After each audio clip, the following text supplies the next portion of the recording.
کہ بیماری کی وجہ سے وقتی طور پر وقفہ کر لینا جائز ہے. سمجھ میں آ رہی ہو بات؟ اسی طرح عورت کے لیے بچہ سنبھالنا, ایک جڑواں پیدا ہو گیا, بگلے بھی جڑواں ہوں گے وہ, اور اتنی آمدن نہیں ہے کہ وہ دائی رکھیں گھر میں یا ڈے کیئر میں جمع کرائیں ان بچوں کو, خود ہی پالنا پڑتا ہے, اور گھر میں اور بہت سارے کام بھی ہیں. تو اس نیت سے اگر کوئی کرنا چاہے وقفہ تو اللہ کی طرف سے پابندی, بولو بھائی, نہیں ہے. سمجھ میں آ رہی ہے بات؟ تو پابندی نہیں ہے. کوئی ایسا وقتی عارضی طریقہ اختیار کر کے وقفہ کیا جا سکتا ہے, اگرچہ پسندیدہ نہیں ہے شریعت کی نظر میں. اسلام میں ترغیب یہی ہے کہ نہیں کرو وقفہ, لیکن اگر کوئی کرتا ہے تو جائز ہے. لیکن یاد رکھو, اس نیت سے وقفہ کرنا کہ میں اسکول کی فیسیں کہاں سے بھروں گا.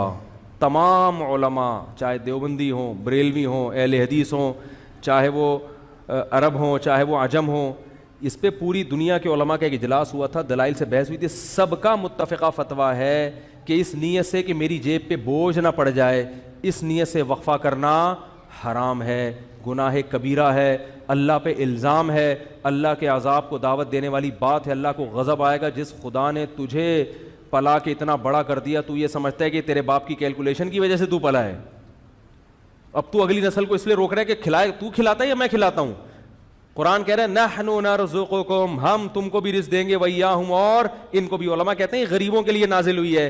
اللہ نے پہلے ذکر کیا کہ تم کو بھی دیں گے, کیونکہ غریب کو ڈر ہوتا ہے میری روٹی نہ چھین لے بچہ, تو اللہ فرماتا ہے تجھے بھی ملے گا اس کی برکت سے, اور اس کو تو ملے گا ہی. اور آج کل زیادہ تر حمل جو روکا جا رہا ہے وہ اسی نیت سے کہ کھلائیں گے کہاں سے, تنخواہ میں پورا نہیں ہو رہا. سب کی زبان پہ یہی ہے. اسلام میں کیا ہے, فیملی پلاننگ والے کہتے ہیں پہلے انتظام کرو پیسوں کا, پھر بچے پیدا کرو. اسلام کہتا ہے نا نا نا نا نا نا نا نا نا. غربت دور کرنے کا ذریعہ کیا ہے؟ نکاح اور اولاد کی کثرت, جو میں انشاءاللہ اگلے بیان میں احادیث پیش کروں گا اس پر. تو یہ دوسرا طریقہ جائز ہو گیا کہ سنبھالے نہیں جا رہے تو ٹھیک ہے, وقتی طور پہ روکا جا سکتا ہے. اور اس نیت سے حمل روکنا کہ لوگ کیا کہیں گے, اتنے بچے, اس نیت سے بھی حمل روکنا کیا ہے؟ حرام ہے. اسی طرح علماء کا اجماع ہے کہ اس نیت سے حمل روکنا کہ بیٹی نہ پیدا ہو جائے. مثلا کسی کی 6 بیٹیاں ہو گئیں, اب وہ کہہ رہا ہے یار اگر ایک اور بیٹی ہو گئی میں تو جیتے جی مر جاؤں گا, اس لیے حمل روک رہا ہے. اس نیت سے بھی حمل روکنا کیا ہے؟ حرام ہے. کیونکہ آپ بیٹی کو کیا سمجھ رہے ہو؟ منحوس. اسلام میں یہ منحوس نہیں ہے. بیٹی کے خوف سے اگر حمل روک رہے ہو حرام. اور بہت سے لوگ اس لیے روک رہے ہیں کہ یار ایک بیٹا مل گیا, اب ہمیں ایسا نہ ہو بیٹی پیدا ہو جائے, تو اللہ کا عذاب آئے گا بھائی. اس دنیا میں اللہ برکت چھین لیتا ہے.